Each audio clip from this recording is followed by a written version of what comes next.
23 का हर सेक्शन आपके लिए इंपॉर्टेंट है।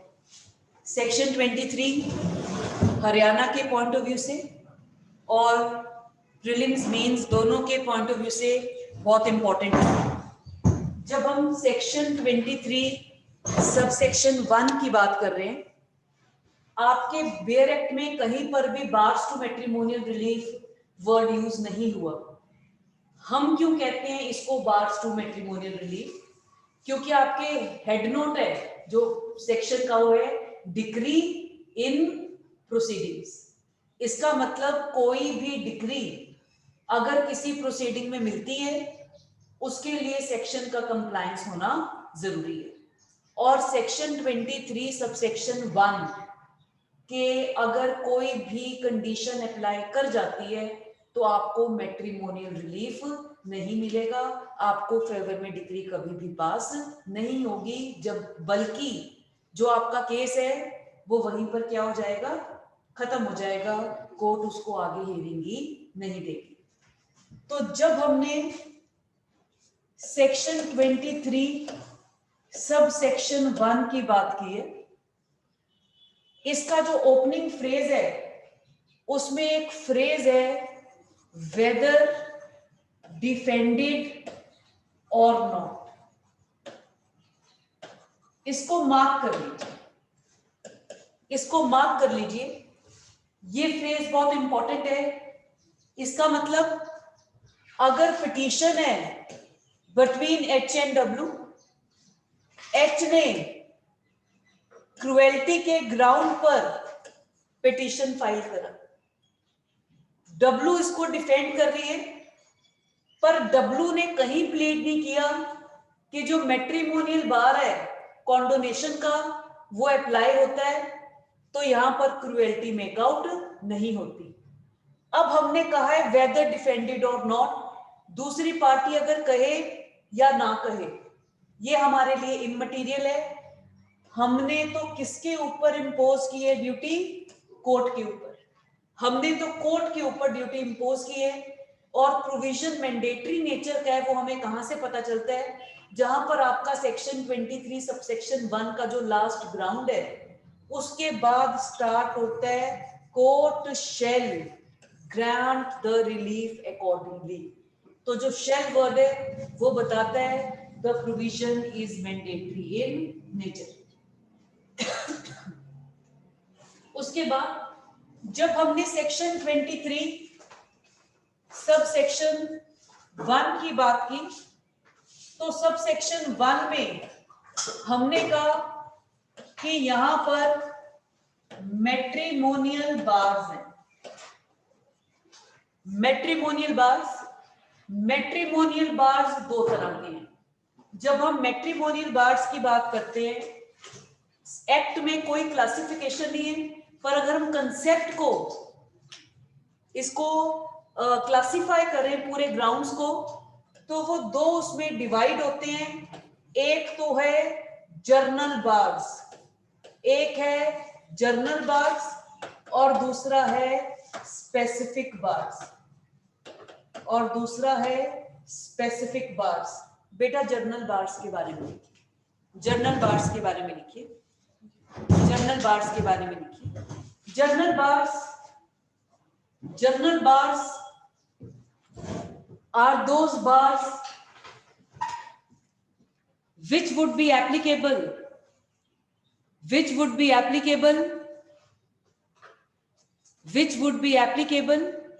to each and every petition,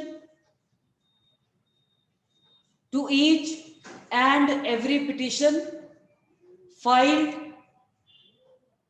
under Hindu Marriage Act 1955,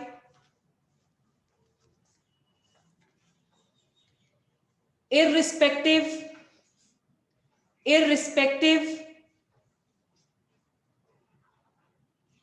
of the nature of matrimonial remedy claimed of,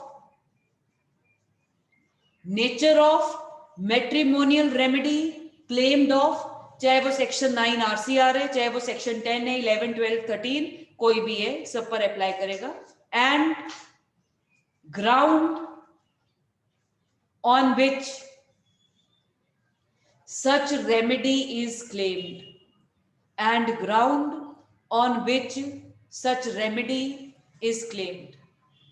तो जो भी हिंदू मैरिज एक्ट के अंदर पिटीशन फाइल होगी, सभी पिटीशंस को कोई भी जर्नल बार अप्लाई नहीं करना चाहिए. नेक्स्ट लिखिए स्पेशल बार्स या स्पेसिफिक बार्स, कुछ भी लिख लीजिए.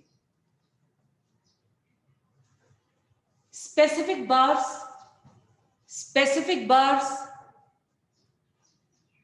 are those bars, specific bars are those bars which are applicable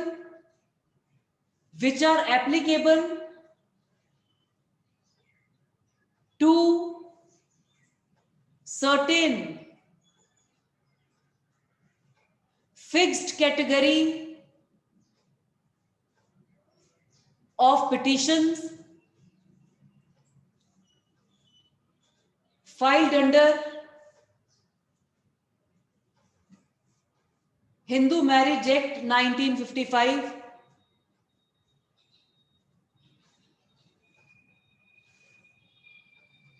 on certain specified grounds. For example,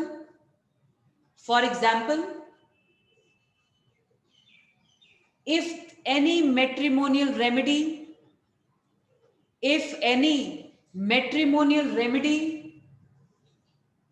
हम 9 से 13 तक की बात कर रहे हैं, is claimed on the ground of adultery के ग्राउंड पर कौन सी मैट्रिमोनियल रेमेडी मिलेगी? डाइवोर्स. मतलब वो डिपेंड करेगा. Adultery, cruelty and divorce by mutual consent, then there are certain specific bars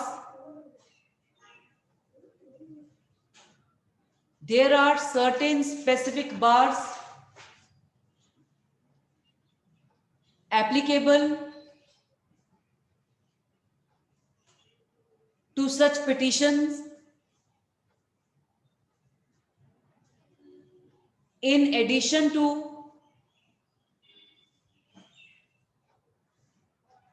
journal bars. तो जहां पर स्पेसिफिक है, स्पेसिफिक तो है ही, प्लस जर्नल भी अप्लाई करेगा, और जहां पर स्पेसिफिक नहीं है, सारे के सारे आपको जर्नल बार्स को देखना पड़ेगा. बेटा बेरेक्ट निकालिए,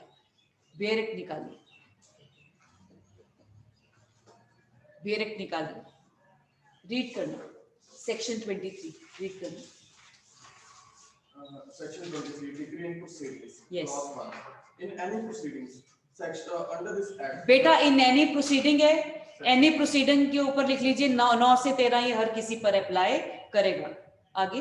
Whether defended or not. Whether defended or not का मतलब है जो प्रोविजन है वो इतना मैंडेटरी है, इतना इसका स्ट्रॉन्ग मैंडेट है कि दूसरी पार्टी ऑब्जेक्ट करे या ना करे, कोर्ट के ऊपर हमने बड़ा हैवी बर्डन इंपोज की है. कोर्ट को इंश्योर करना पड़ेगा before entertaining any petition that no matrimonial bar should be applicable. Clear है प्लीज? यस, आगे रीड कर. The court is satisfied that clause A, any of the grounds for granting relief exists, and the petitioner, except in the case where the relief is sought by him on the grounds specified in subclause A, subclause B, or subclause C of clause 2 of section 5, is not in any way taking advantage of his or her own wrong or disability for the purpose of such relief. Yes. जब हमने journal bars की बात की, journal बार में जो सबसे पहले बार है वो है 23(1)(a) का, और 23(1) कहते हैं petitioner should not take advantage of his or her own wrong. और इसकी एक्सेप्शन है. जब हमने कहा petitioner should not take advantage of his or her own wrong.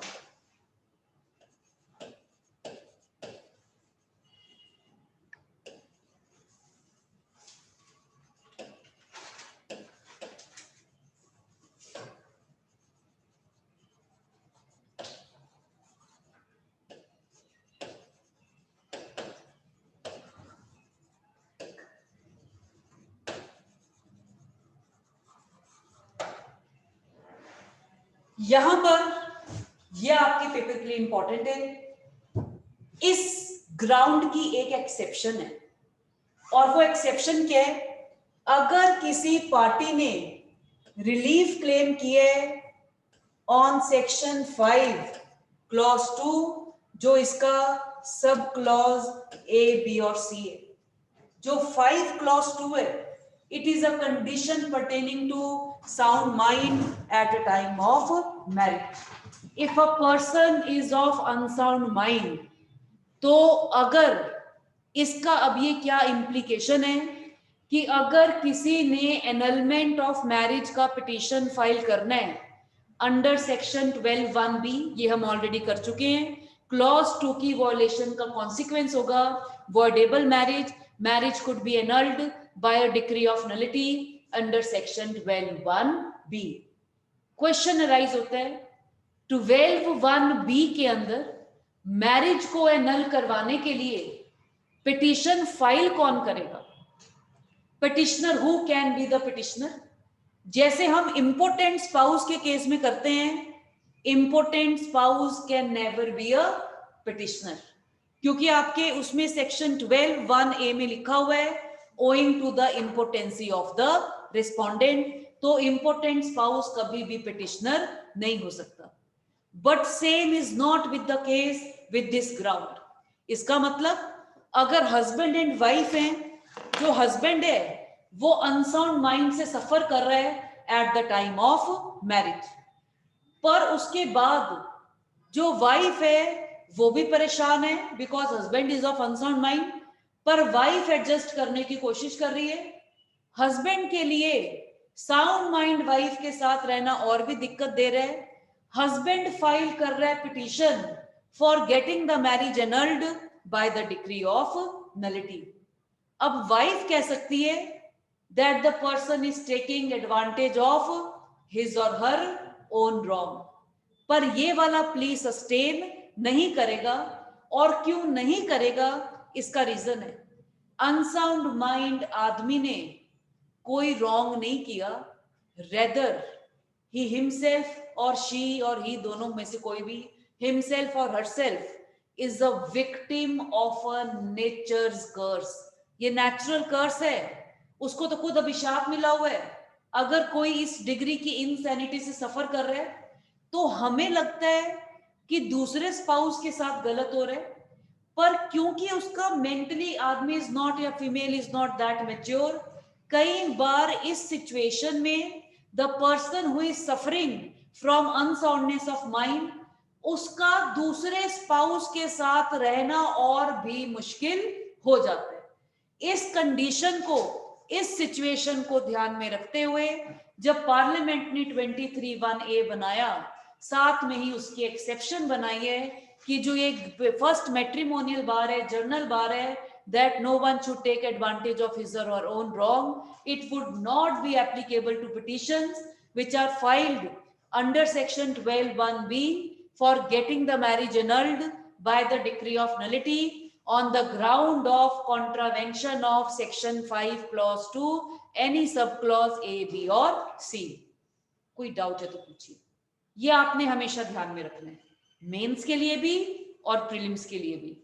आपको प्रीलिम्स में एक क्वेश्चन आ सकता है कि जो मैट्रिमोनियल बार है, one should not take advantage of his or her own wrong, is not applicable to impotency, unsoundness of mind, cruelty, fourth, fifth, all of the above। Answer क्या होगा? Unsoundness of mind. कई बार बेटा options बहुत close होती है, clear है? याद दिया हो, unsoundness of mind under section 12(1)(b), unsoundness of mind as a ground of divorce. तीसरा अनसाउंडनेस ऑफ माइंड, चौथा all of the above.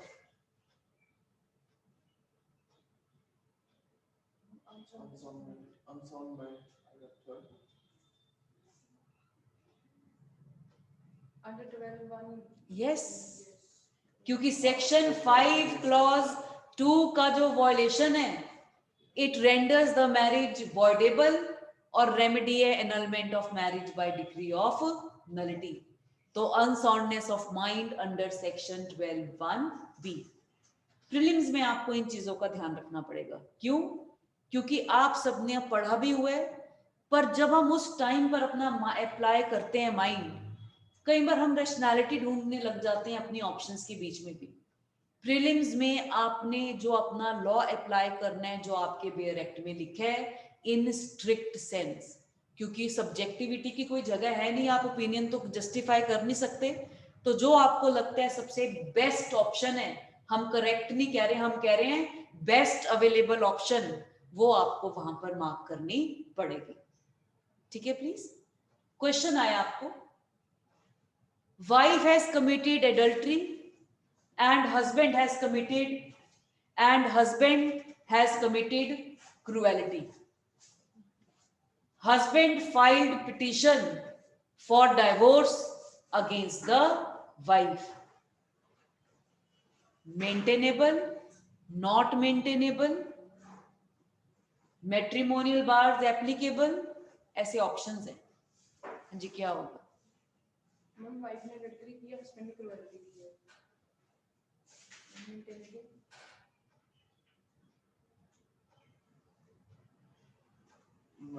Ma'am वैसे मेंटेनेबल हो सकता है। क्यों? बिकॉज मैम क्रूएल्टी का एक तरह से such not maintainable ma'am, because cruelty in her own wrong है। अडल्टरी का डायरेक्ट प्रूफ तो आता नहीं है। प्रूफ तो प्रूफ है बेटा। एविडेंस एक्ट ने डिफरेंशिएट नहीं किया कि सर्कमस्टांशियल एविडेंस की ज्यादा वेटेज है डायरेक्ट एविडेंस से, तो वो तो प्रूफ की बात है। How a party will prove that allegation? नहीं तो यस, तो यही प्रॉब्लम है। बता बेटा क्या होगा आंसर? मैंने आपसे पूछा है, हस्बैंड वाइफ है, हस्बैंड ने एडल्ट्री की, वाइफ ने क्रुएल्टी की। नहीं, आपने कहा हाँ तो ठीक तो बोले। अच्छा उल्टा बोल दिया। वाइफ ने एडल्ट्री की, हस्बैंड ने क्रुएल्टी की, हस्बैंड ने पिटीशन फाइल कर दिया डाइवोर्स का अगेंस्ट वाइफ। तो इसमें लिखा है option not maintainable, matrimonial bar applicable. Second है मेंटेनेबल, थर्ड है not maintainable as section 23(1)(a applies, fourth है none of the above।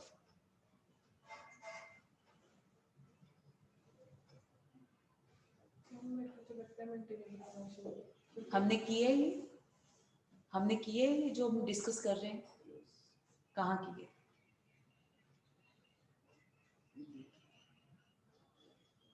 First lecture था जो आपका हिंदू मैरिज एक्ट, जब हमने स्टार्ट किया, हमने थ्योरी किया था फॉल्ट थ्योरी ऑफ डाइवोर्स। हाँ जी, what is fault theory? When any of the party has committed some fault or guilty of any of the offense like adultery, cruelty or desertion, he or she cannot file petition. Okay, तो fault theory में innocent और guilty party का parameter है। हमारे यहाँ पर innocent और guilty का पैरामीटर नहीं है। तो फॉल्ट थ्योरी स्ट्रिक्टली हमारे हिंदू मैरिज एक्ट पर अप्लाई नहीं करती। हमारे यहाँ पर मैट्रिमोनियल बार्स हैं, यहां पर petition will be maintainable. Petition will be maintainable. Answer है पिटीशन बिल्कुल मेंटेनेबल है, क्योंकि यहां पर हम गिल्टी और इनोसेंट का पैरामीटर नहीं देखते। ठीक है प्लीज। नेक्स्ट। हाँ जी, उसके बाद जब हमने बात की स्पेसिफिक बार्स की, जो आपका 23(1)(b है, उसमें स्पेसिफिक बार के बारे में बात की गई है। तो जब हम स्पेसिफिक बार्स की बात करते हैं तो वहां पर स्पेसिफिक बार्स के फिर स्पेसिफिक ग्राउंड्स होने चाहिए, स्पेसिफिक बार्स के फिर स्पेसिफिक ग्राउंड्स होने चाहिए। और जब हमने स्पेसिफिक ग्राउंड्स की बात की तो जो आपका 23(1)(b है उसमें दो ग्राउंड्स हैं, एक तो है petition filed on the ground of adultery और petition filed on the ground of cruelty. Adultery है 13 सबसेक्शन 1 क्लॉज I और क्रुएलिटी है 13 सबसेक्शन 1 क्या है आगे? ठीक है, 1A निशा निकालो यार इसको, IA, ठीक है प्लीज इसको निकालो। कौन सा ये वाला? ये वाला?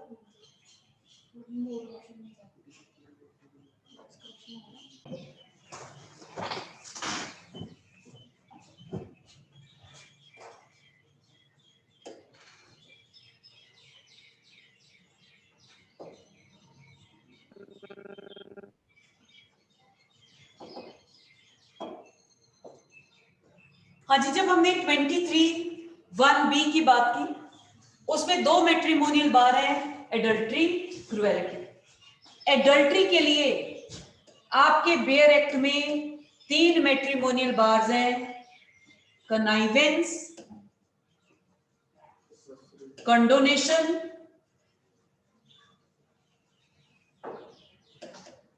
And accessory. और क्रुएलिटी के लिए आपका एक मैट्रिमोनियल बार है जो है कॉन्डोनेशन, जो है कॉन्डोनेशन।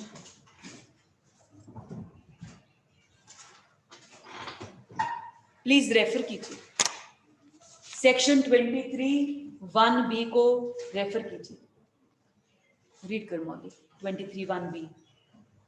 In any where the ground of petition is the ground specified in clause 1 of subsection 1 of section 13. ये बेटा एडल्ट्री है, फिर इसमें सेक्शन मेंशन्ड है, आप इसके साथ एडल्ट्री लिख लीजिए। यस, आगे। The petitioner has not in any manner been accessory to or A, connived accessory to, second connived at और condoned, ये C है। Accessory, connivance, condonation, these are 3 specific bars which are applicable to the petition filed on the ground of adultery. In addition to these specific bars, court has to see that no journal bar should be applicable. तो specific तो करेंगे ही करेंगे, साथ में सारे journal bars भी करेंगे। आगे रीड कर बेटा।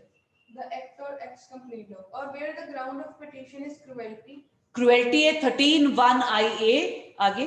The petitioner has not in any manner condoned the cruelty. Yes, not in any manner condoned the cruelty. हाँ जी, क्रुएलिटी में जब हम कॉन्डोनेशन की बात कर रहे हैं, कहीं पर भी कॉन्डोनेशन की, तो कॉन्डोनेशन का क्या मतलब है इसमें लिखिए।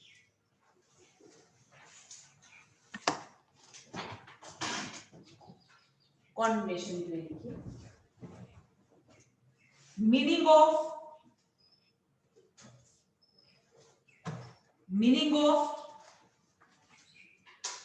condonation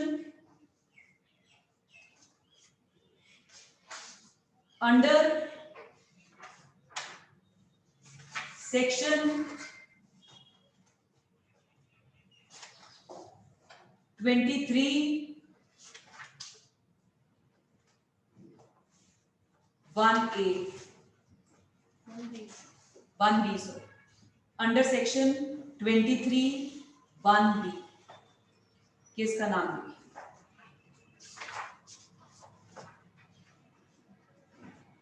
किसका नाम है? सागरिका, सागरिका, सागरिका देबाता,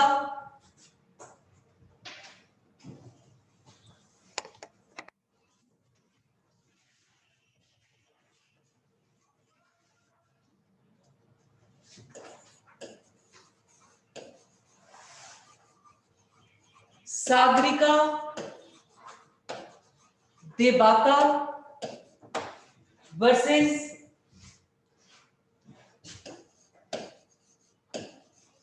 सत्यनारायण देबाका।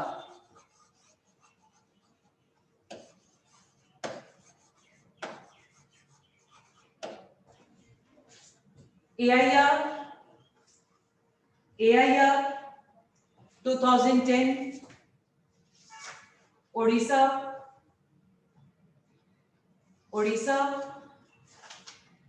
page 58 इसमें लिखिए, in this case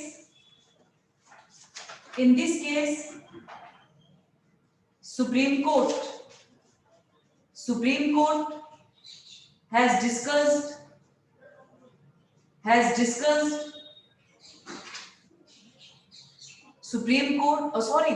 High Court has discussed the meaning of expression condonation under section 23(1)(b) in relation to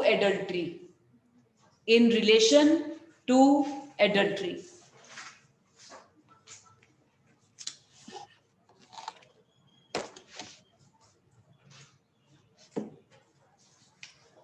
हाँ जी, इस केस में वाइफ कमिटेड एडल्ट्री और उसके बाद जो हस्बैंड है कहीं बार पोस्टेड था, हस्बैंड वापस आया, वाइफ ने उसको इफेक्ट डिस्क्लोज भी कर दिया, आर्मी में था husband, that I have committed adultery. Husband ने कह दिया उसको कि मैं तुझे कंडोन करता हूं और हम अपनी लाइफ को अफ्रेश स्टार्ट करेंगे, बट हस्बैंड साइकोलॉजिकली इस फैक्ट से मूव ऑन नहीं कर पाया that his wife has indulged into such act, and after certain period he filed petition for divorce on the ground of adultery.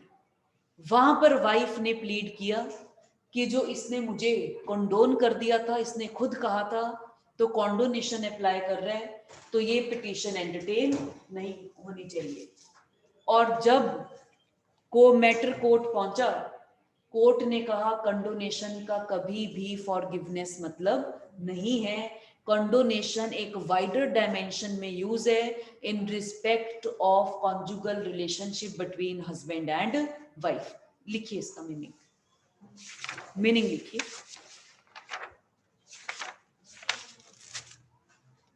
लिखिए, to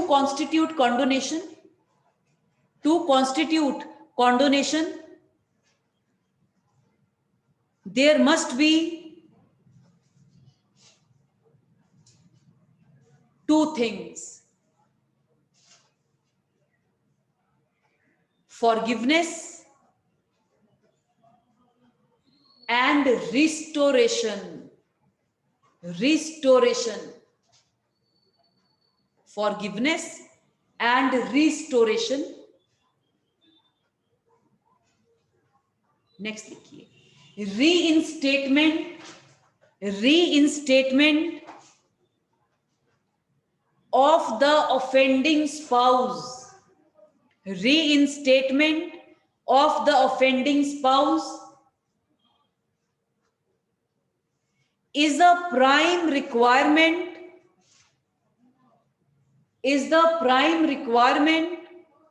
of the doctrine, and mere forgiveness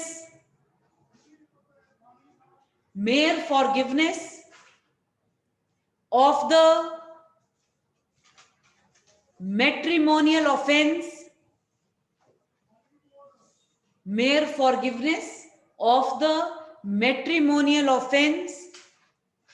is not sufficient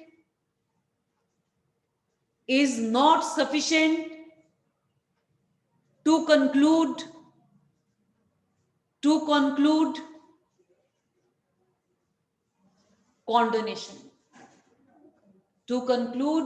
condonation. Full stop. Condonation implies हाँ जी, आप इसको भूल जाइए. What is reinstatement in general sense? Ma'am वो तो होता है कि किसी को निकाल दिया और फिर से ऑफिस में रख दिया. इसमें हम कहते हैं जो लीगल स्टेटस है हस्बैंड एंड वाइफ का, आपने उसे डिप्राइव कर दिया था आफ्टर एक्ट ऑफ एडल्ट्री, पर आपके एक्ट ऑफ कॉन्डोनेशन इस डिग्री का होना चाहिए कि आपने उसको रीइंस्टेट कर दिया in that status. Yes, conjugal, तभी हस्बैंड वाइफ का जो रिलेशनशिप है बेसिस उसका कॉन्जुगल रिलेशनशिप है. तो इसमें वर्ड उन्होंने रीइंस्टेट यूज कर दिया, ये कोहैबिटेशन की ही बात कर रहा है. ठीक है प्लीज. यस, कहां तक लिखा था बेटा? To conclude condonation. Full stop. Condonation implies a complete reconciliation in the sense of reinstating the offender. Yes, कहां से Shifali? Condonation implies a complete reconciliation in the sense of reinstating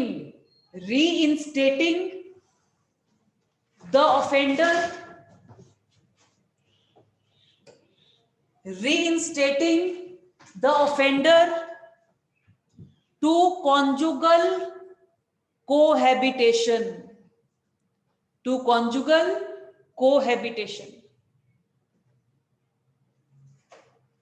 clear है? तो कॉन्डोनेशन में होना चाहिए फॉरगिवनेस प्लस कोहैबिटेशन, उसको हम कॉन्डोनेशन मानते हैं. और जिस केस की हम देबाता केस की बात कर रहे हैं, कोई भी मटेरियल रिकॉर्ड पर प्लेस नहीं किया वाइफ ने जिससे शो हो सके कि वाइफ ने, हस्बैंड ने उसे इस फुल सेंस में कॉन्डोनेशन कर दिया था.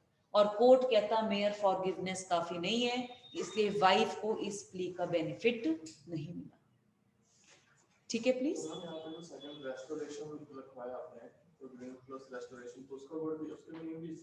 बेटा रिस्टोरेशन होता है, आप मैट्रिमोनियल लॉ छोड़ दीजिए. What is restoration general meaning में? Restore to previous status. जैसे चोर ने चोरी कर ली, उसके बाद उसे पछतावा हुआ, उसके पास अब 2-3 ऑप्शन है. या तो वो वही प्रॉपर्टी उसको वापस रिस्टोर कर दे, या सेम डिग्री की सेम लेवल का प्रॉपर्टी खरीद कर उसे नया दे दे, रिप्लेस कर दे. Restoration, replacement. जब हम रिस्टोरेशन की बात कर रहे हैं, रिस्टोर बैक करने का मतलब है कि जो एग्रीव्ड स्पाउस है उसने ऑफेंडिंग स्पाउस को रिस्टोर बैक कर लिया है to his or her original place. इसका मतलब जो conjugal relationship between husband and wife, it has been restored back. तो ये रेस्टोरेशन है, रीइंस्टेटमेंट है, ये सब कॉन्जुगल कोहैबिटेशन के लिए यूज हो रहे हैं. इसलिए हम इसको प्लेन लैंग्वेज में ही बोल देते हैं कि जब हम कॉन्डोनेशन की बात कर रहे हैं, कॉन्डोनेशन इंप्लाइज फॉरगिवनेस प्लस कोहैबिटेशन. तो ये टेक्निकल टर्म्स है, रीइंस्टेट कर देना, रिस्टोर, रिस्टोरेशन कर देना. तो मेनली तो बात कॉन्जुगल कोहैबिटेशन की ही है. ठीक है प्लीज. नेक्स्ट है आपका, जब हमने तीनों वर्ड्स यूज किए, असेसरी, कनाइवेंस, कॉन्डोनेशन. हाँ जी, तीनों में मीनिंग का क्या डिफरेंस है? कॉन्डोनेशन तो हमने कर ही लिए. Difference between accessory to and connivance, connived at. हाँ जी, what is connivance?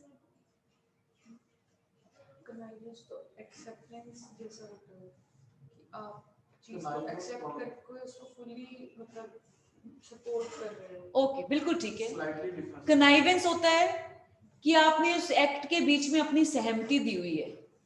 Connived eight, जैसे वाइफ ने हस्बैंड से कहा कि आपकी जॉब चली गई है, अगर मैं अपने हस्बैंड के साथ रिलेशनशिप में इंडल्ज होती हूँ तो हमारा लाइवलीहुड चलता रहेगा. हस्बैंड ये सुनकर ऊपर चला गया, उसने वाइफ को कोई भी ऑब्जेक्ट नहीं किया। यहां पर ये कनाइवेंस है, यहां पर ये कनाइवेंस है। हाँ जी, what is accessory? Yes, help करना। जैसे जब हम एकम्प्लिस करेंगे, एकम्प्लिस की कैटेगरीज होती है, कौन कौन सी? एकम्प्लिस किन कैटेगरीज में आता है? कितने तरह के एकम्प्लिस हो सकते हैं?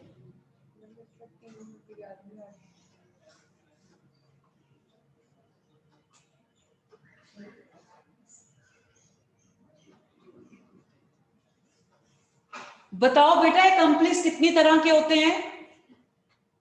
अरे 3-4 छोड़ो, जो दिमाग में आ रहा है वो बोल दो।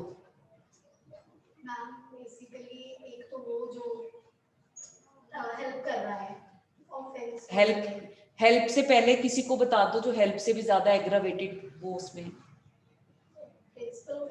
ओके, 4 तरह के ऑफेंडर्स को हमने रिकॉग्नाइज किए। पहला है principles of first degree. Principles of first degree होते हैं who actually commits the crime. अब बोलो आगे, आप जो कह रहे थे। मैम नेक्स्ट है जो उसके किसी भी तरीके से हेल्प करता है। कौन सी कैटेगरी में आता है ये? Second degree. नहीं ठीक है, सेकंड तो है। आईपीसी में इनको क्या कहा गया? अच्छा,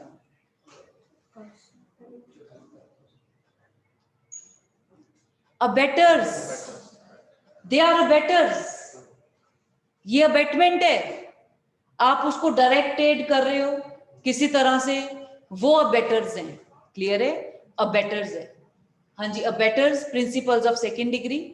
उसके बाद है accessories before fact and accessories after fact.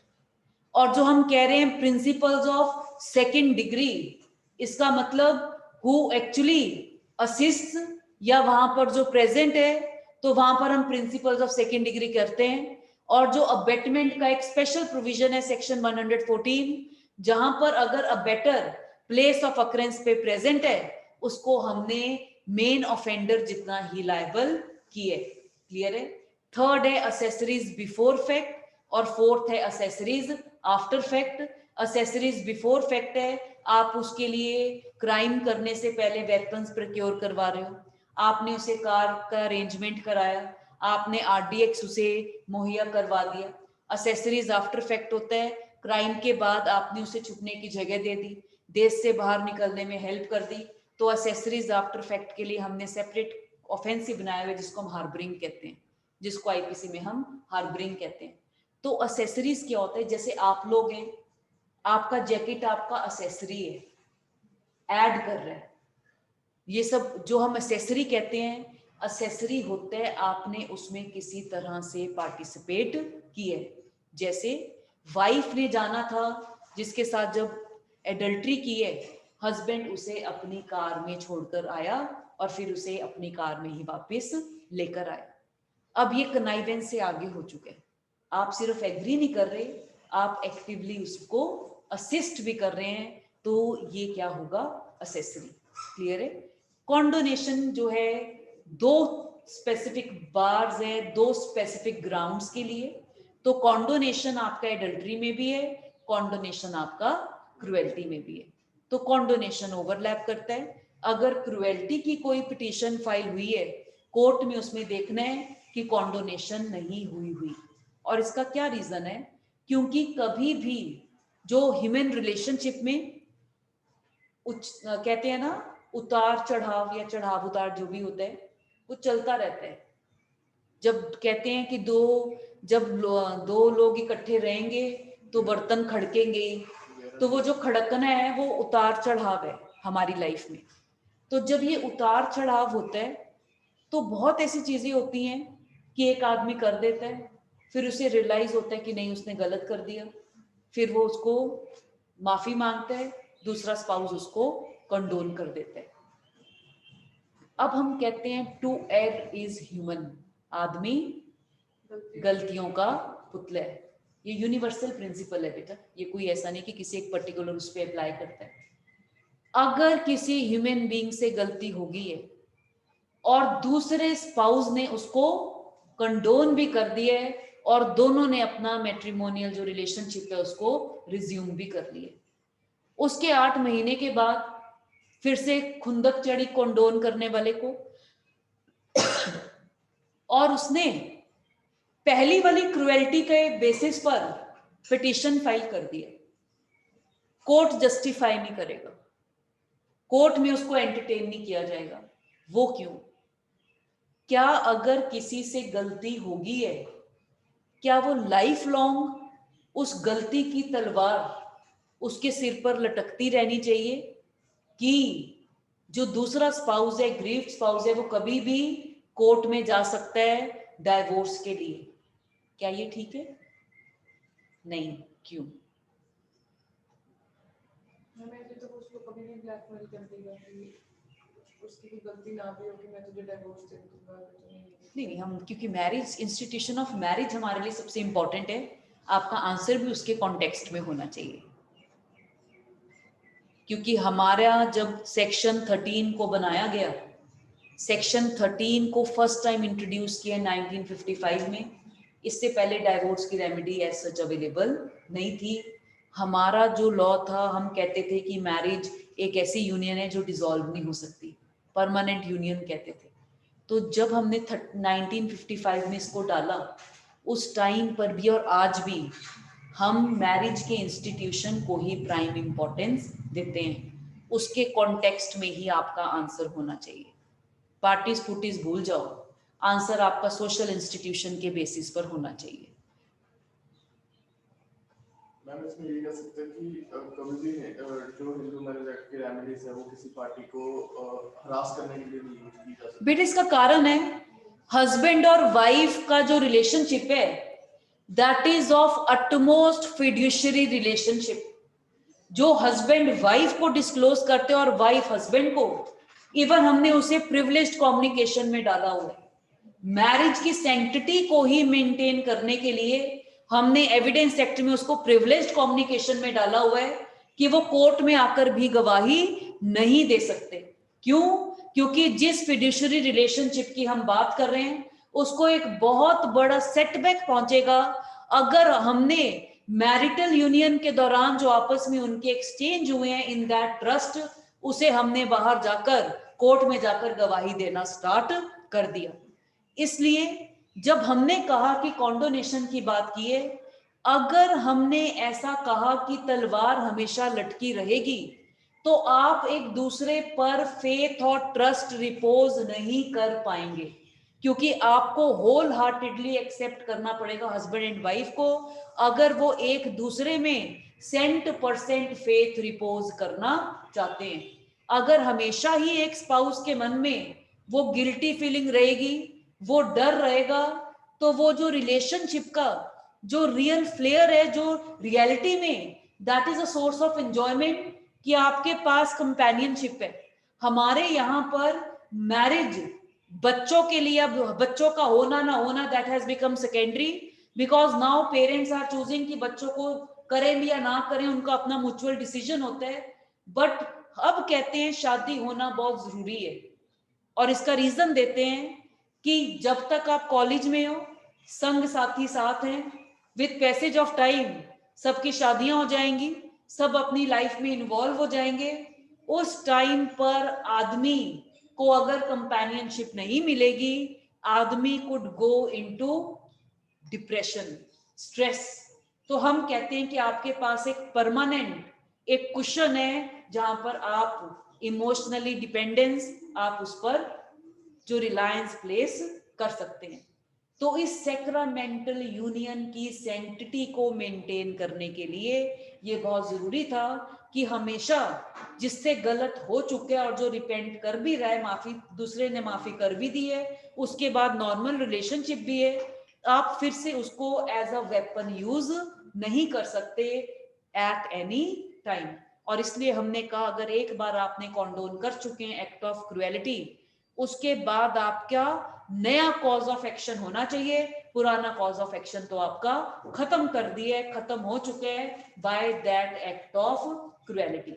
ठीक है प्लीज, ठीक है प्लीज। जैसे आपने एग्जांपल देखी है इस मंथ की, पर किसकी बेटा? 8 मंथ की दी थी ना, 8 मंथ में अपने दोबारा कंडक्ट करी और दोबारा अडल्ट्री का केस कर दिया, अभी जो बोल रहे थे। अच्छा ओके ओके यस, उसमें इसमें ये तो हो सकता है कि सफिशिएंट टाइम नहीं था कि मैं नहीं कर पाया, मैं कोशिश कर रहा था कि बेटा कोर्ट इसको एक्नॉलेज कर रहा है बिकॉज इसमें हस्बैंड फॉरगिव कर चुका था। जो देबाता का केस है हस्बैंड फॉरगिव कर चुका था, बट यस बिकॉज जब हम कॉन्ज्यूमेशन की बात करते हैं, हस्बैंड वाइफ में जो कॉन्जुगल रिलेशनशिप है that is the most intimate relation. तो अगर आप एक दूसरे को एक्सेप्ट कर चुके हैं तभी आप इस रिलेशनशिप में इंडल्ज करते हैं। अगर आपके मन में ग्रजेस हैं कि आपको दूसरा आदमी की प्रेजेंस भी आपको सुहानी रही है, तो ये इंटीमेसी तो बहुत दूर की बात है।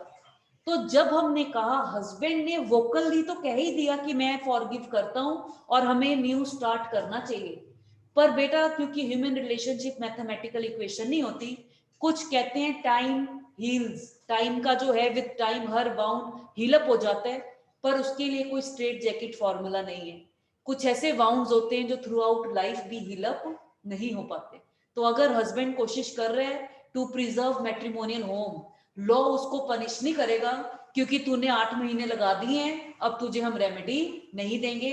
That is against the institution of marriage. क्योंकि अगर हमने ऐसा इंटरप्रिटेशन दिया तो हम कह रहे हैं लोगों को कि जैसे ही कुछ हो तभी रेमेडी ले लो, नहीं तो आपको रेमेडी नहीं मिलेगी, आप पर डिले का मैट्रिमोनियल बार अप्लाई हो जाएगा। ये हमारे एक्ट की स्कीम में ही नहीं है, ठीक है प्लीज। और इसलिए जब हमने डिजर्शन के अंदर केसेस किए, हमने उसमें देखा कि 7-7 साल, 8-8 साल, 11-11 साल के बाद केसेस फाइल हो रहे हैं, बिकॉज कोई भी इमीडिएटली कोर्ट की रेमेडी को परस्यू नहीं करना चाहता आइदर ऑफ द स्पाउस, इसलिए। ठीक है प्लीज। नेक्स्ट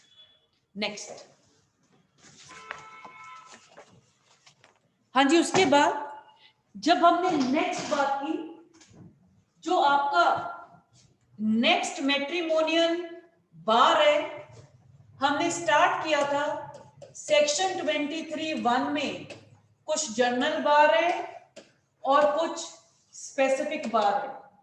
कुछ जर्नल बार है और कुछ स्पेसिफिक बार है।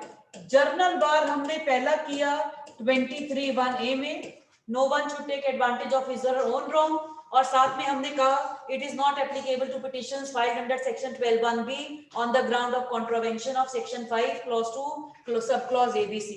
उसके बाद हमने किया 23(1)B, to specific bars they are applicable, और उसमें हमने कहा टू स्पेसिफिक ग्राउंड्स, क्रुएल्टी को कॉन्डोनेशन, एडल्ट्री के लिए 3, कनाइवेंस, असेसरी एंड कॉन्डोनेशन। उसके बाद स्पेसिफिक बार में ही जो थर्ड कैटेगरी है वो है section 23 subsection 1 clause B। Section 23 subsection 1 clause B, और ये अप्लाई करता है सेक्शन 13B की पिटिशंस को, जो कि अप्लाई कर रहे हैं डाइवोर्स बाय म्यूचुअल कंसेंट। जो आपका 23(1)B है, that is a specific bar which is applicable to petitions filed under section 13B on the ground of divorce by mutual consent. बेटा रीड करना 23(1)B। When a divorce is sought on a ground of mutual consent, such consent has not been obtained by force, fraud, or undue influence, and yes, यहां तक इसमें लिखिए बेटा 23(1)B के under लिखिए, Parliament has introduced theory of divorce by mutual consent.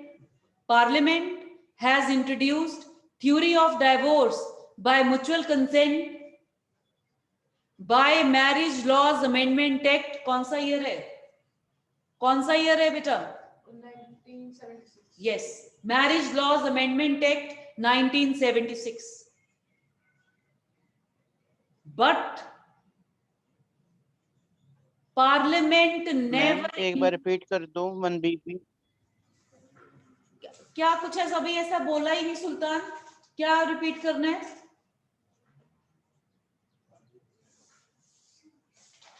Yes.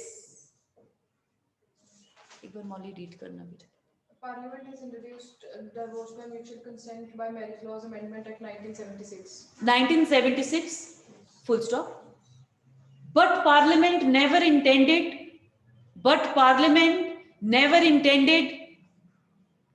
to introduce the concept of easy divorce. The concept of easy divorce. The opening phrase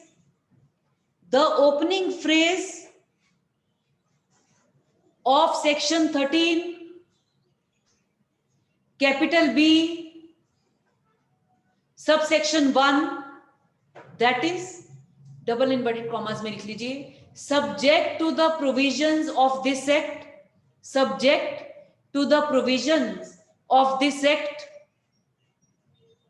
bears testimony to this fact, bears testimony to this fact,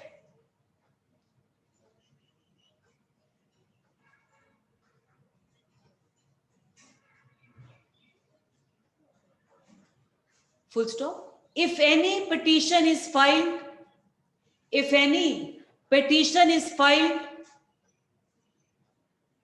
under section 13 capital B subsection 1, full stop, mandatory duty has been imposed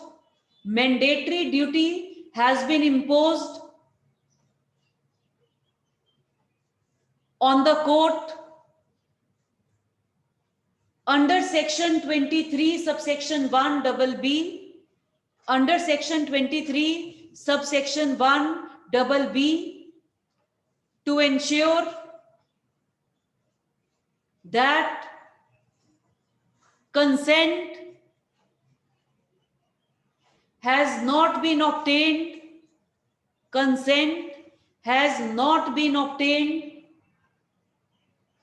by force, fraud, or undue influence.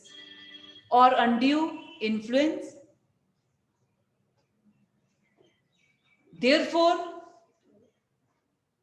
even when petition is filed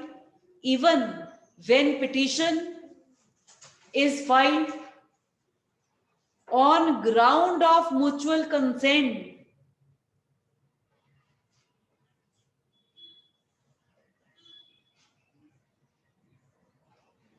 it has to be seen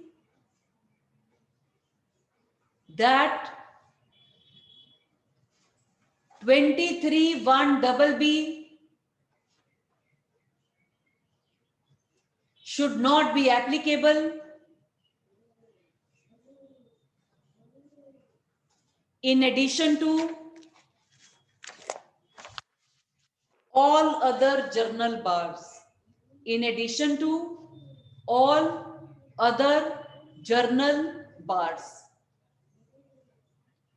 तो बेटा जब हमने divorce by mutual consent किया था उसमें हमने पहला question किया था कि ये क्या has parliament introduced the concept of easy divorce?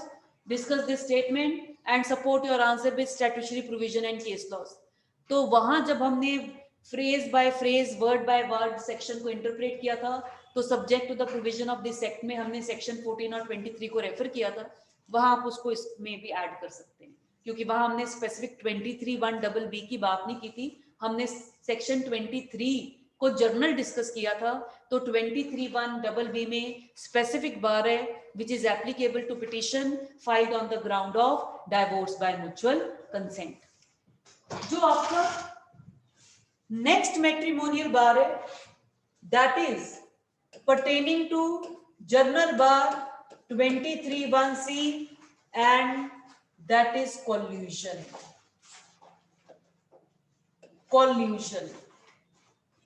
जो आपका 23(1)(c) है that is collusion। हाँ जी, what is collusion? क्या होता है collusion? मिली भगत।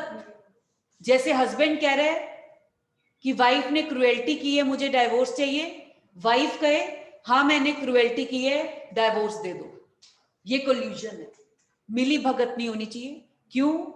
जिस इंस्टीट्यूशन ऑफ मैरिज की हम बात कर रहे हैं, उस इंस्टीट्यूशन का पार्टीज मॉकरी नहीं बना सकती, कभी भी एंटर किया और कभी भी बाहर निकल गए।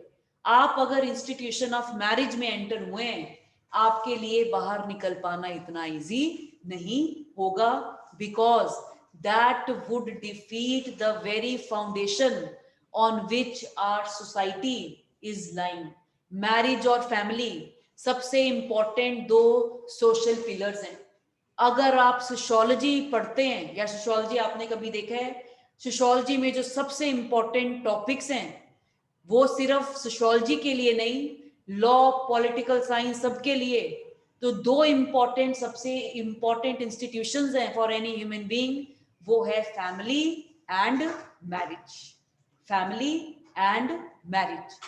कोई ह्यूमन बीइंग बड़े होकर कैसा बनेगा, वो ये दोनों चीजें डिसाइड करती हैं, वो ये दोनों चीजें डिसाइड करती हैं। ये रियल एक इवेंट है जहां पर मैरिज से परेशान होकर एक आदमी ने संन्यास जीवन ही बिताना स्टार्ट कर दिया। कोई चाइल्ड भी नहीं हुआ था, बिकॉज वो इतना फेडअप हो गया उस इंस्टीट्यूशन से जो उसको वाइफ मिली। He has entered into some religious sect, और उसने वैसा ही पहनावा, ऑरेंज कपड़े एंड ऑल। वो रियलिटी में वर्ल्ड डिवोर्स हो चुका है उस आदमी का, but even prior to divorce he has started practicing life of a sannyas. क्यों? इम्पैक्ट है, इम्पैक्ट ऑफ मैरिज है। और उसके ऑपोजिट जो उसका छोटा ब्रदर है, he is very close friend of my one of the relative। तो जो मेरा रिलेटिव है वो तो अपने वाइफ से ऊपर प्रायोरिटी देता था अपने दोस्त को, पर जब उस दोस्त की मैरिज हुई, वो भी बड़ा लेटर एज में जाकर हुई, उसने सारे अपने फ्रेंड्स को ही छोड़ दिया है अपनी वाइफ के लिए। ये होता है प्रायोरिटाइजेशन। तो हमने कहा है मैरिज और फैमिली एक आदमी का जो पर्सनैलिटी है, क्या आपका पर्सपेक्टिव है, वो ये तय करता है। आपकी ब्रिंगिंग अप, आप कैसे सोसाइटी में हैं, कैसा आपका लाइफ होगा, वो आपका पीयर ग्रुप। नो डाउट आजकल पेरेंट्स का इन्फ्लुएंस कम हो गया और peer group plays a very vital role, पर फिर भी हम फैमिली और मैरिज के इंस्टीट्यूशन की इंपॉर्टेंस को अंडरमाइन नहीं कर सकते। इसलिए चाहे हमने मैरिज को डिसॉल्व करने का प्रोविजन बना दिए, वो सिर्फ एक्स्ट्रा ऑर्डिनरी सिचुएशंस में है जहां one spouse can not be expected to live with the other spouse. कहीं पर भी दो पार्टीज अपनी कोल्यूजन से मैरिज को डिसॉल्व नहीं करा सकती। ठीक है प्लीज। पर इसके अंदर प्रीलिम्स का एक बहुत इंपॉर्टेंट इसमें क्वेश्चन है, कोल्यूजन का जो मैट्रिमोनियल बार है that is not applicable to petitions filed under section 11। Why? Read करना बेटा 23(1)(c) रीड करो, रीड करो। See, the petition not being a petition presented under section 11 is not presented, or the petition is not presented or prosecuted in collusion with the respondent। collusion का matrimonial बार जो void marriage का जो relief है matrimonial remedy, वहां पर क्यों apply नहीं कर रहा? इसका रीजन है सेक्शन 11 में कोई सब्सटेंटिव रेमेडी तो है ही नहीं। वॉइड मैरिज में मैरिज पहले भी वॉइड थी और रेमेडी के बाद भी वॉइड है। सेक्शन 11 ने सिर्फ एक डिक्लेरेशन दी है। क्या declaration? Declaration as to void marriage by decree of nullity. उसमें कोल्यूजन जैसे मैट्रिमोनियल बार की कोई जगह नहीं है। वो क्यों? ग्राउंड को क्रिएट करने में पार्टीज का कोई भी रोल नहीं है। अगर आप स्पिंदा या प्रोहिबिटेड में फॉल करेंगे वो आपकी मर्जी पे डिपेंड नहीं करता।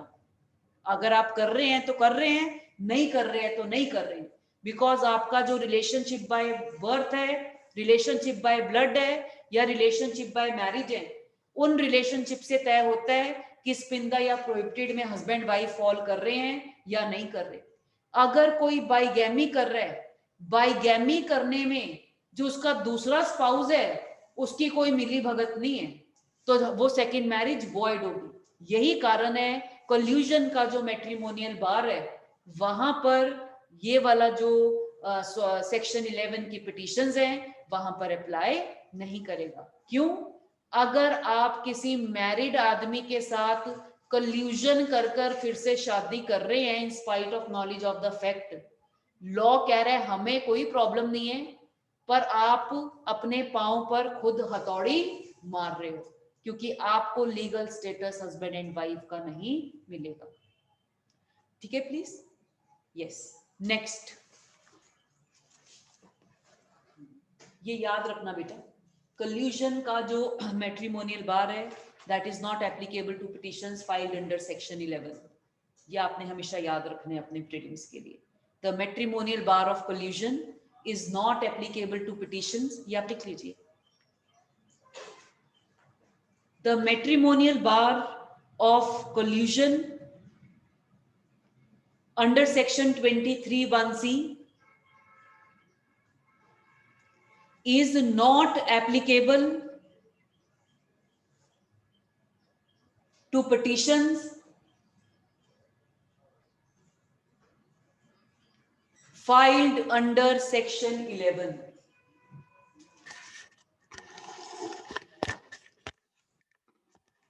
Filed under section 11. Filed under section 11। ठीक है प्लीज? नेक्स्ट लिखिए। आपका नेक्स्ट है बेटा, इसी के नीचे जर्नल बार में फिफ्थ है 23(1)(d).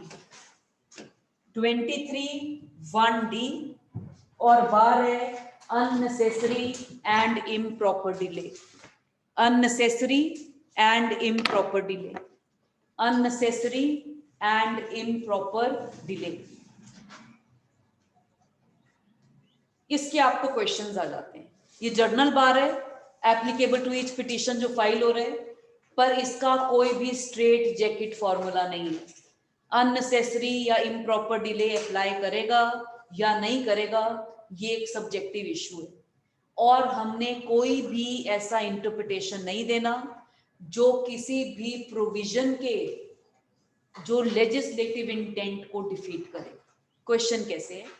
हस्बैंड एंड वाइफ है, हस्बैंड ने विड्रॉ कर लिया from the society of the wife. 2 साल हो गए, वाइफ कोशिश कर रही है पर कोई भी इसका फर्क नहीं हुआ। फिर मीडिएटर्स को बीच में डाला गया जिन्होंने शादी करवाई है। उसके बाद वाइफ के फैमिली ने एफर्ट्स किए, पर अल्टीमेटली 6 साल के बाद वाइफ को रियलाइज हो गया कि इस आदमी ने वापस नहीं आना, इस बेटर कि हम अपने रिलेशन को डिसॉल्व कर दें। वाइफ ने पिटीशन फाइल किया डिजर्शन का आफ्टर 7 इयर्स, जबकि एक्ट में कितना पीरियड है? सिर्फ 2 इयर्स चाहिए। आफ्टर 2 इयर्स जो पार्टी है that can file petition on for divorce on the ground of desertion. यहां पर हस्बैंड कहता पिटीशन मेंटेनेबल नहीं है क्योंकि अननेसेसरी और इम्प्रॉपर डिले है। इज इट अननेसेसरी और इम्प्रॉपर डिले? क्यों? Because in matrimonial cases we have to look to the fact कि दूसरी पार्टी जो है वो कोशिश कर रही थी कि शायद restitution restoration of marital status हो जाए, और जब उसको लगा कि now it is not possible, तो लॉन्ग डिले का भी एक रीजन था कि वो वेट कर रही थी या समथिंग, तो it is not fatal for the case. अब इसमें रीजनिंग नहीं आई बेटा। आपके पेपर में सबसे इंपॉर्टेंट रीजनिंग है, पर इसमें रीजनिंग नहीं आई। आपको बताना है अगर हमने इसको डिले माना उसके क्या कॉन्सिक्वेंसेस होंगे, ये उसकी रीजनिंग होगी।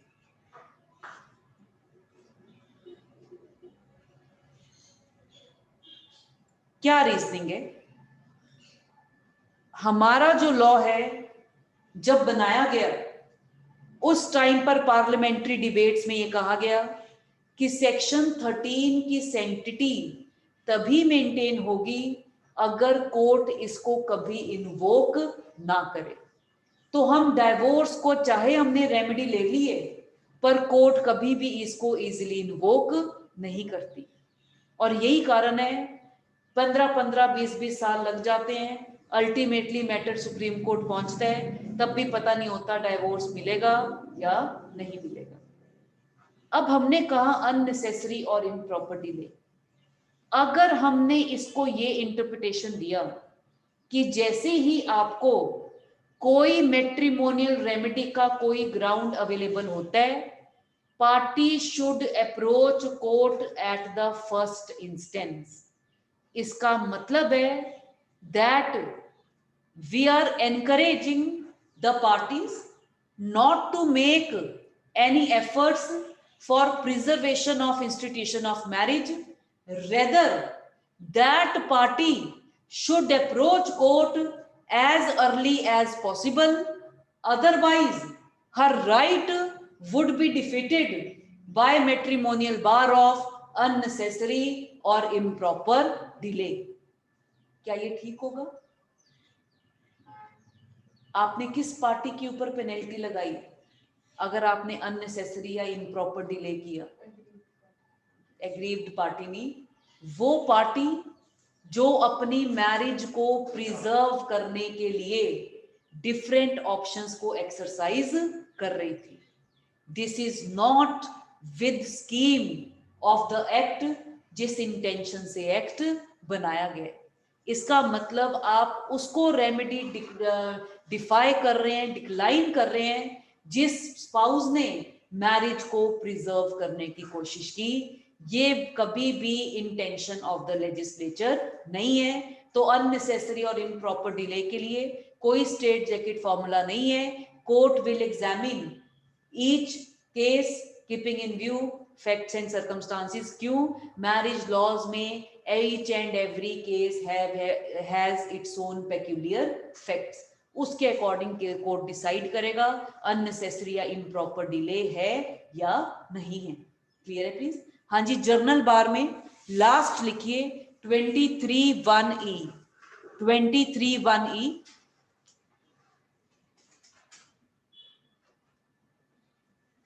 इसमें लिखिए no other legal ground, no other legal ground, no other legal ground why relief should not be granted. No other legal ground why relief should not be granted.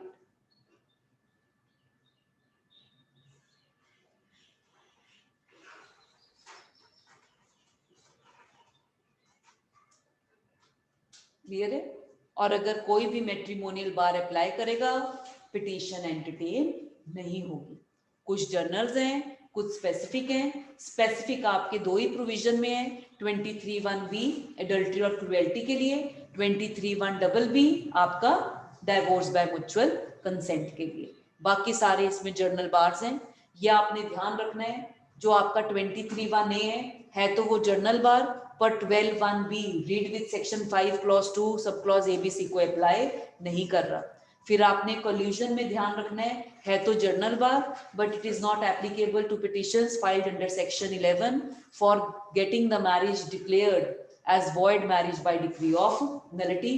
क्योंकि वॉइड मैरिज में तो marriage कभी exist ही नहीं कर रही थी, ना होने से पहले ना होने के बाद। तो रेमेडी, जब कोई सब्सटेंटिव रेमेडी ही नहीं है तो कोल्यूशन का क्या इसमें कोई भी रोल नहीं है।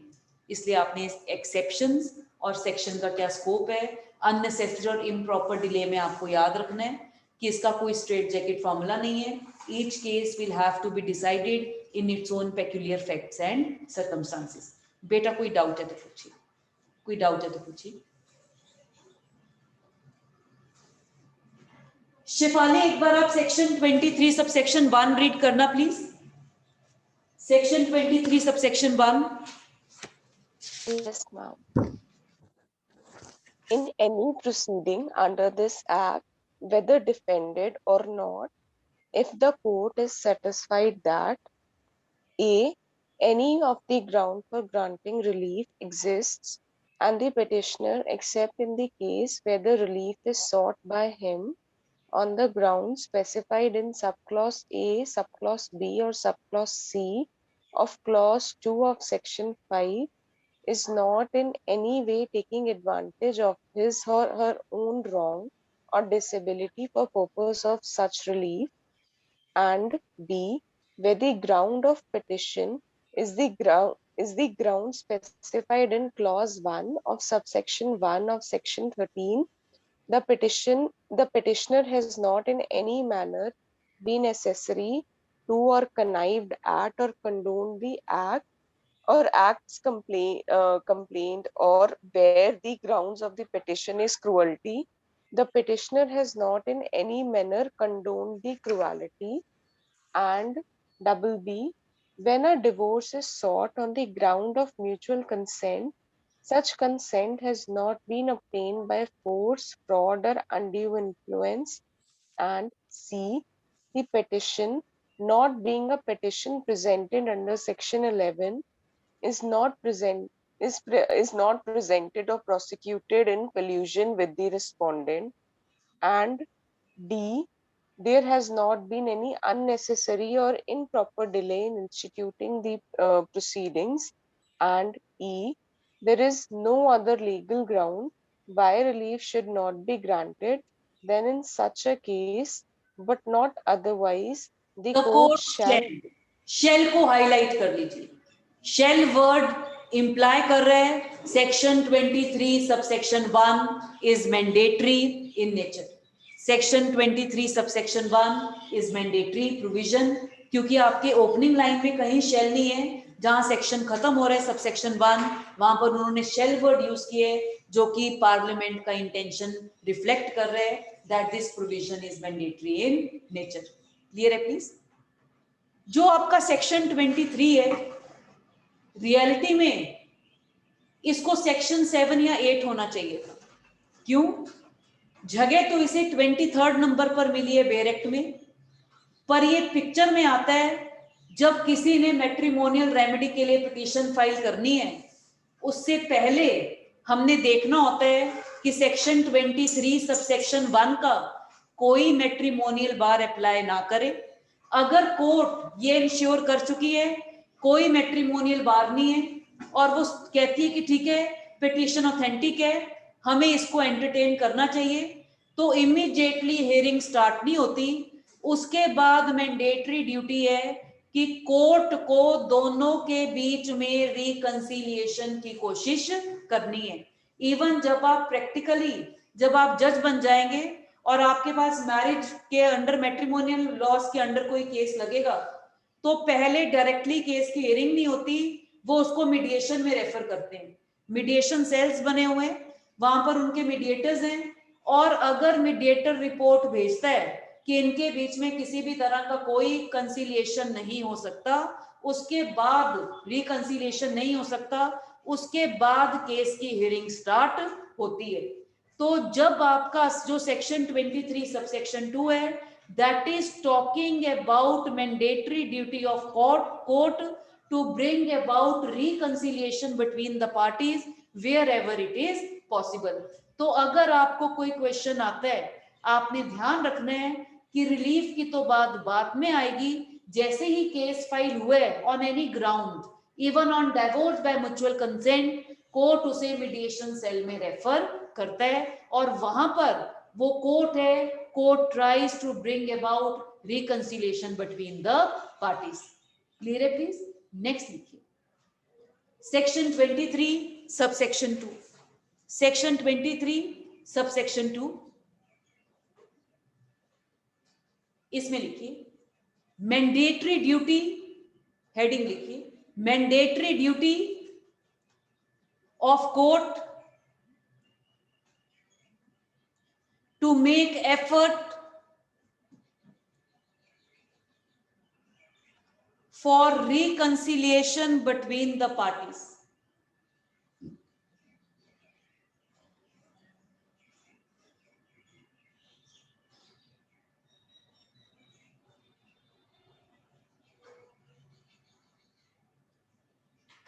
Between the parties.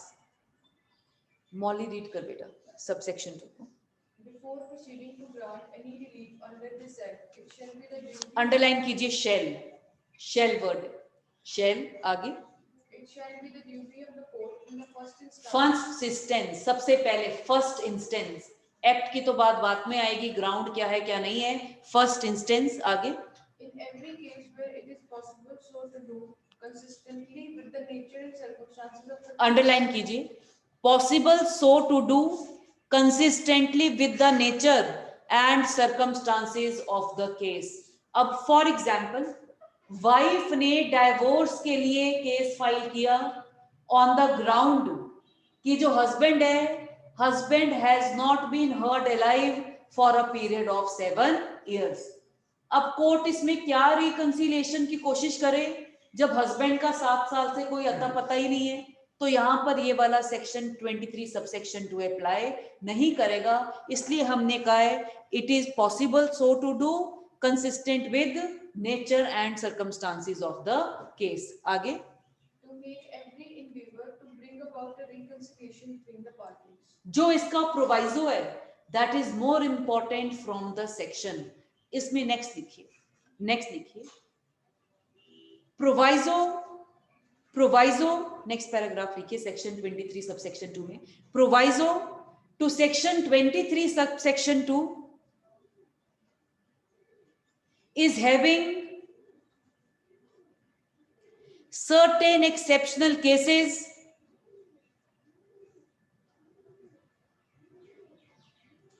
where it would be no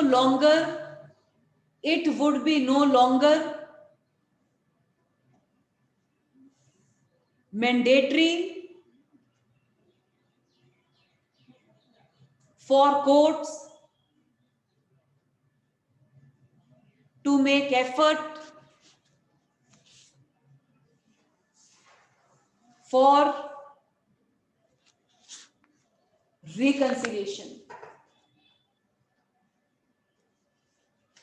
and the grounds are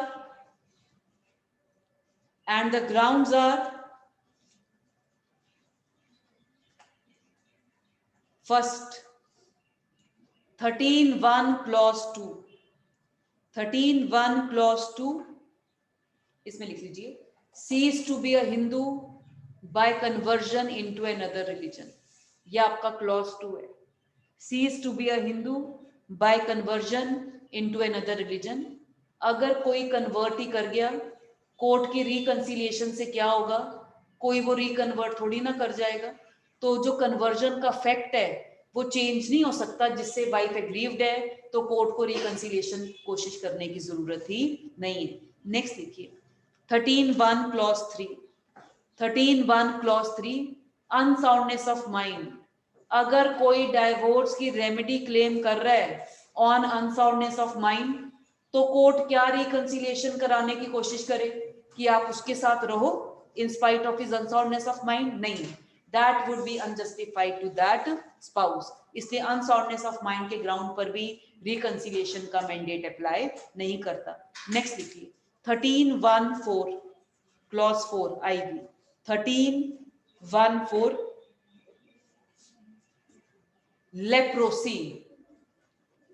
leprosy reality में नए बेयर एक्ट में ये होना नहीं चाहिए, नहीं है।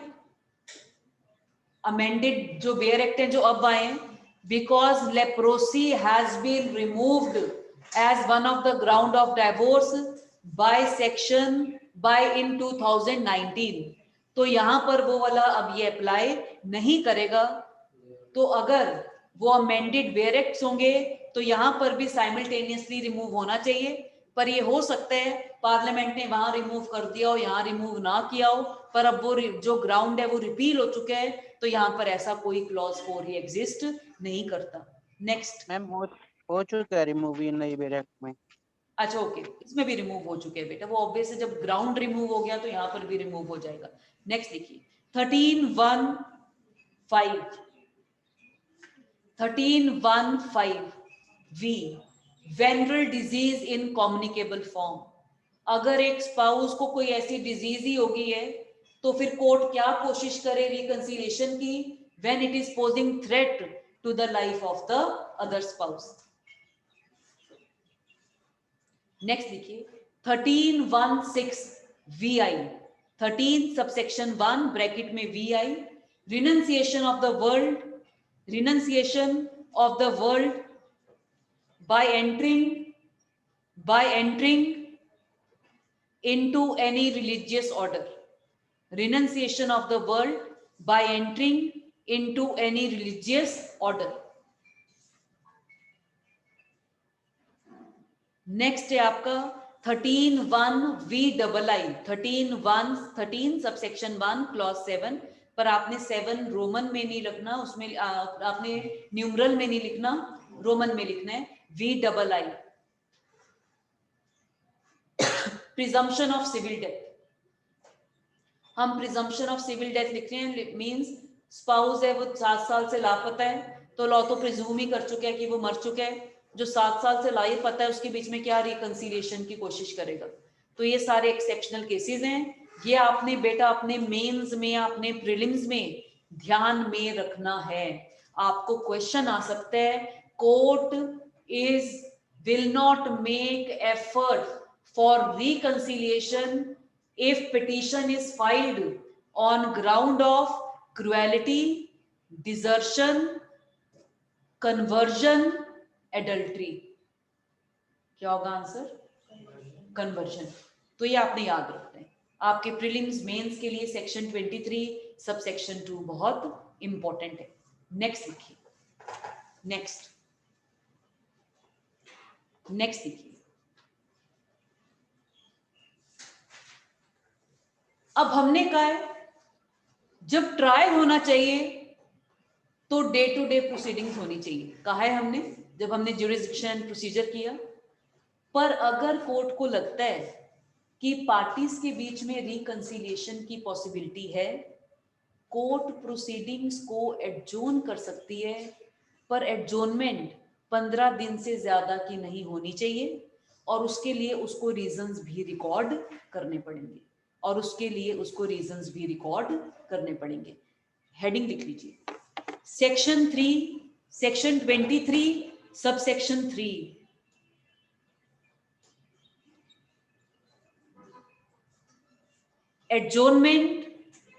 adjournment for reasonable period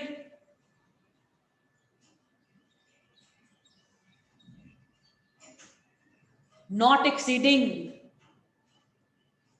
15 days।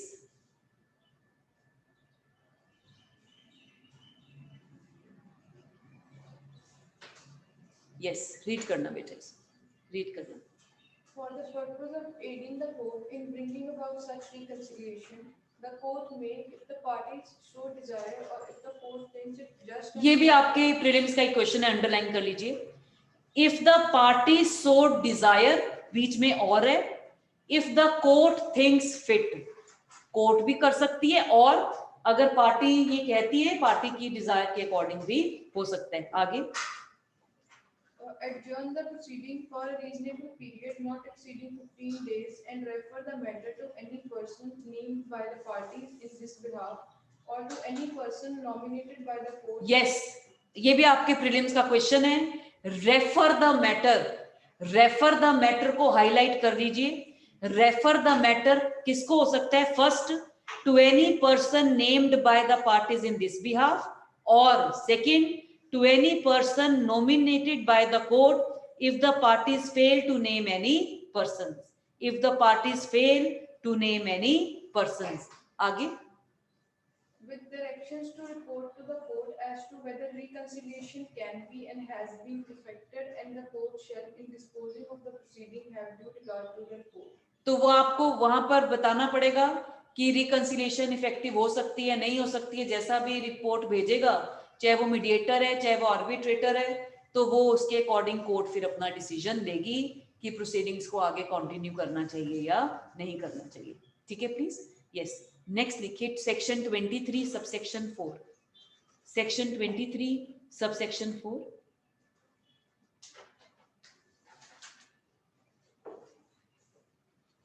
in case of dissolution of marriage by decree of divorce, the court passing the decree shall give a copy thereof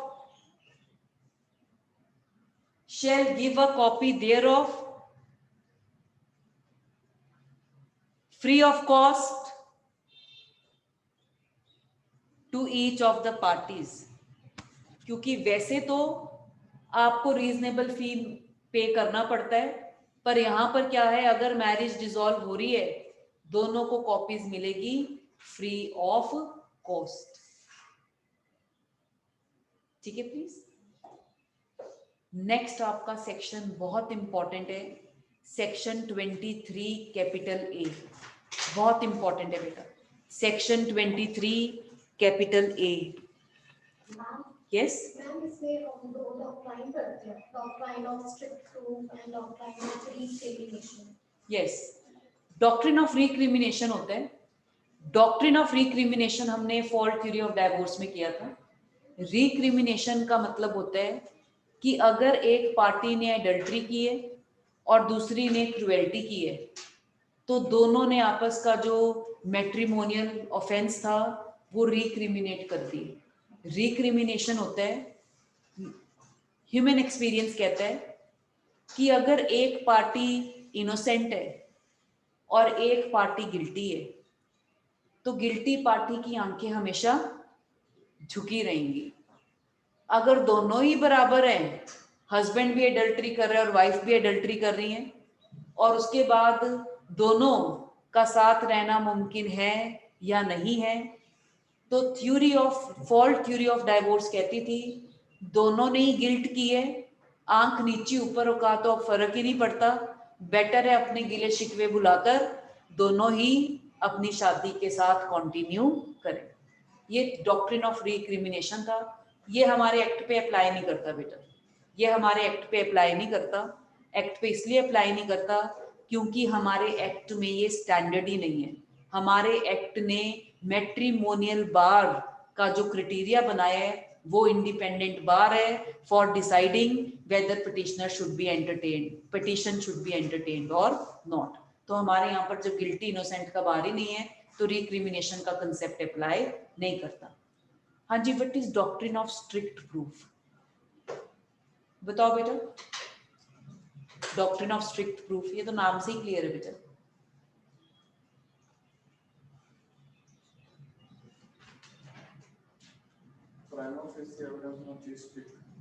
section 23 के अंडर पढ़ते हैं इसको. जब हम स्ट्रिक्ट प्रूफ की बात करते हैं, मैरिज के इंस्टीट्यूशन को हम इतना लाइटली नहीं ले सकते कि कोई भी आए पिटीशन फाइल करे फॉर एनी मैट्रिमोनियल रेमेडी और कोर्ट उसे खुले हाथों से वेलकम करे, वाह वाह वाह आप आ गए, आपको अब हम रिलीफ देंगे. नहीं, पार्टी को भी 10 बार सोचना पड़ेगा कोर्ट को अप्रोच करने से पहले. वो क्यों? हमारे यहाँ पर डॉक्ट्रिन ऑफ स्ट्रिक्ट प्रूफ है.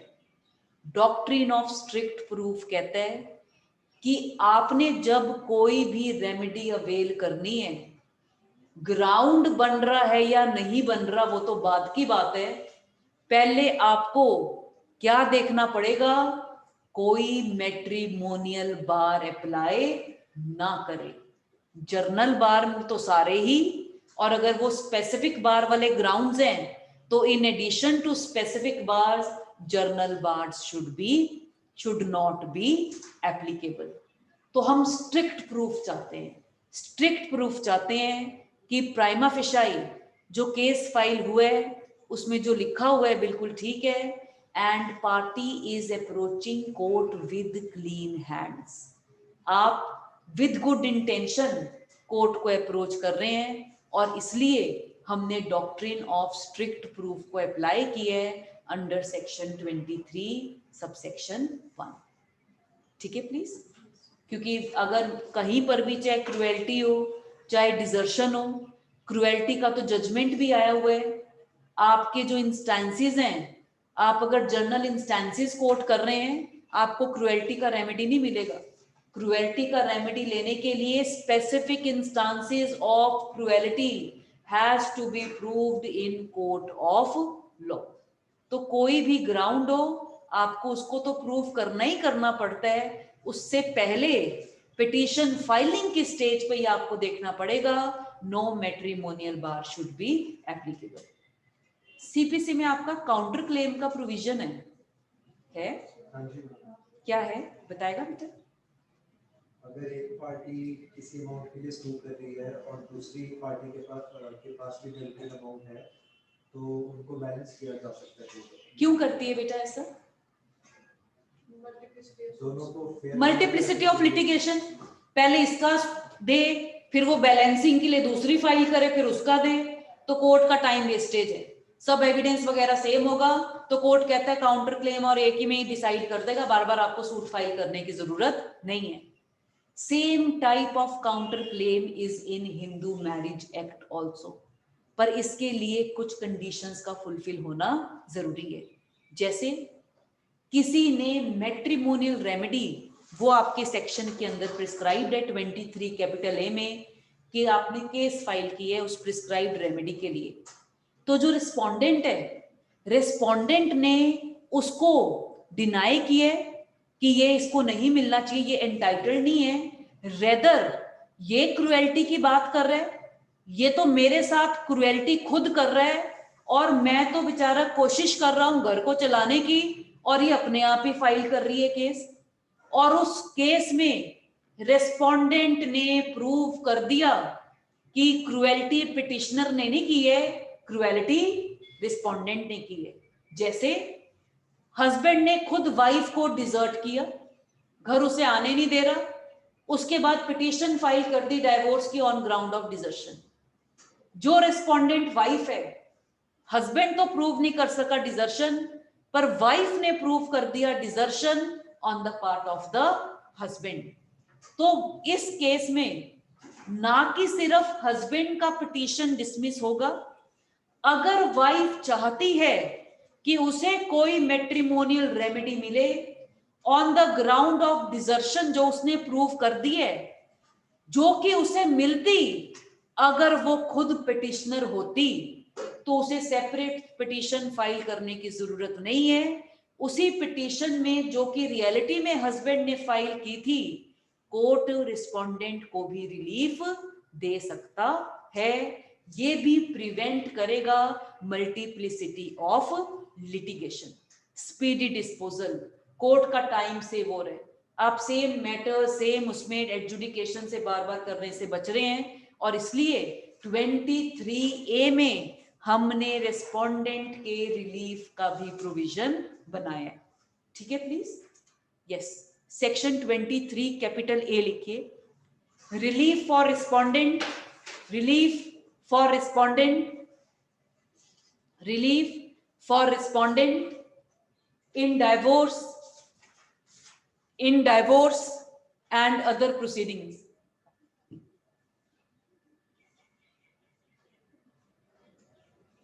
कंडीशंस लिखिए बेटा।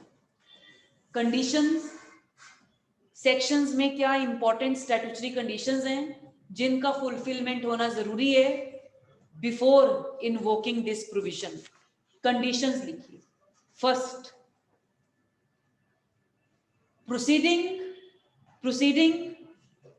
initiated for divorce or judicial separation और RCR, restitution of conjugal right।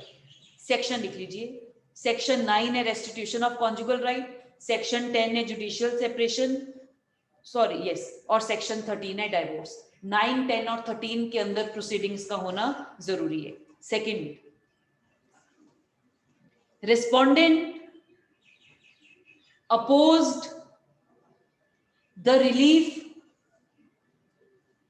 sought by the petitioner on the ground of petitioners, इसके आगे ABC लिखिए। ए मैम शोर्ट बाय द के बाद क्या है? Relief short by the petitioner बेटा, पिटिशनर, क्योंकि पिटिशनर ने क्या मांगे? RCR मांगे या जुडिशियल सेपरेशन मांगे या डाइवोर्स मांगे।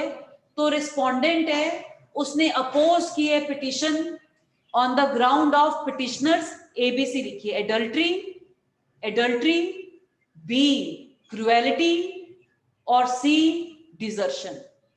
एडल्ट्री, क्रुएलिटी और desertion.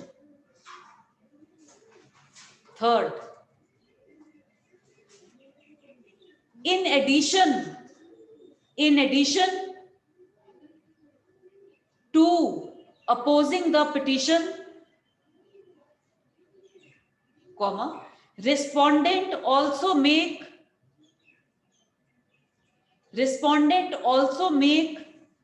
a counter claim for any relief under this act on the ground of petitioners adultery, cruelty or desertion. Adultery, cruelty or desertion.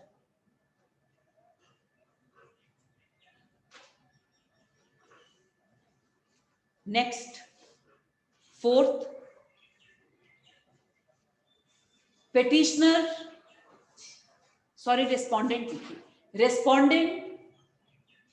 succeeded in proving adultery, cruelty or desertion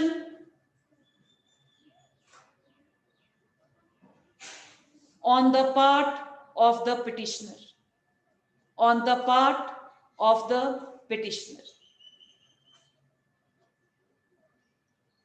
Last लिखिए. If all the above conditions are fulfilled,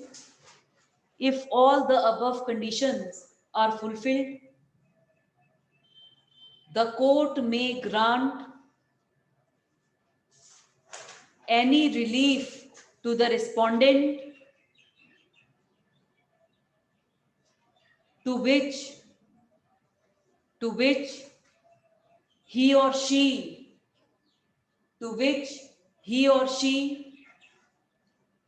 would have been entitled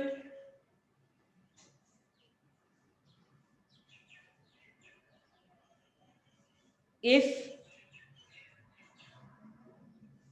respondent has presented a petition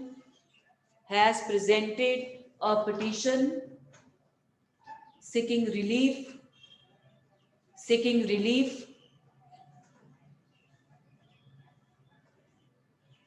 on such grounds.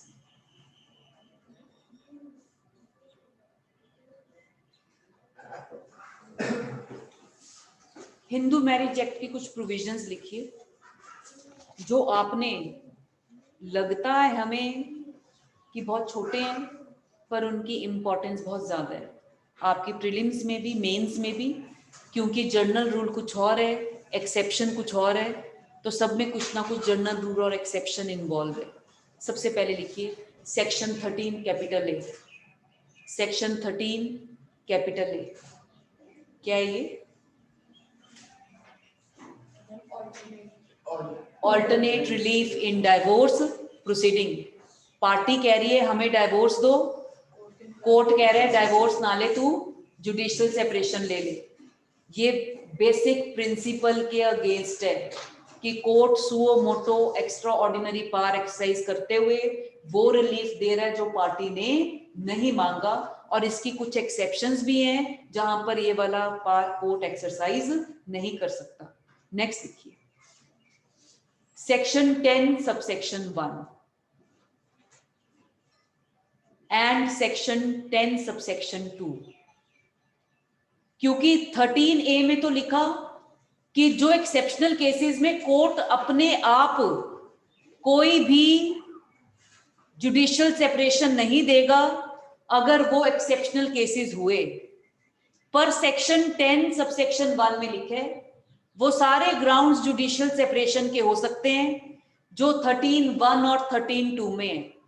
तो court अपने आप नहीं देगा judicial separation under section 13 capital A अगर party divorce की मांग रही है, पर अगर पार्टी कह रही है मुझे जुडिशियल सेपरेशन दे दो ऑन दिस ग्राउंड, कोर्ट को कोई प्रॉब्लम नहीं है, कोर्ट उसमें दे देगा।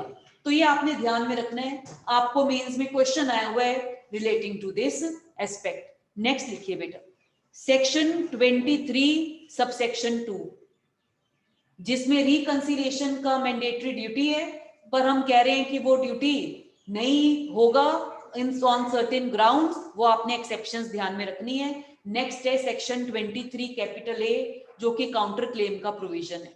सेक्शन 23 कैपिटल ए जो कि काउंटर क्लेम का प्रोविजन है। ये चारों के चारों प्रोविजंस की इंपॉर्टेंस आप अंडरमाइन नहीं कर सकते। जर्नल रूल, एक्सेप्शंस, ये सारे आपको पता होने चाहिए। इसके साथ हमारा Hindu marriage act wind up हो जाता है। हमने सेक्शन का starting from section 1 ending to section 28, साथ में सेक्शन 28A कर लिया था, साथ में 29, पर अभी हमारा एक टॉपिक रहता है, रेदर 2। एक है protection to run away marriages, protection to parties to run away marriages, और दूसरा है customary divorce. Run away marriages का आपको ऑलरेडी क्वेश्चन आया हुआ है, वो हमें करना पड़ेगा, तो हम इसको डील करेंगे with all the earlier decisions and recent decisions, और साथ में आपका कस्टमरी डाइवोर्स का आपको क्वेश्चन आया हुआ है, वो भी हम इसमें करेंगे। क्लियर है? कल स्टार्ट करेंगे बेटा, क्योंकि मैम आ चुके हैं। कल हो जाएगा बेटा, कल फ्राइडे है ना? यस, ट्यूसडे आपका सक्सेशन स्टार्ट होगा।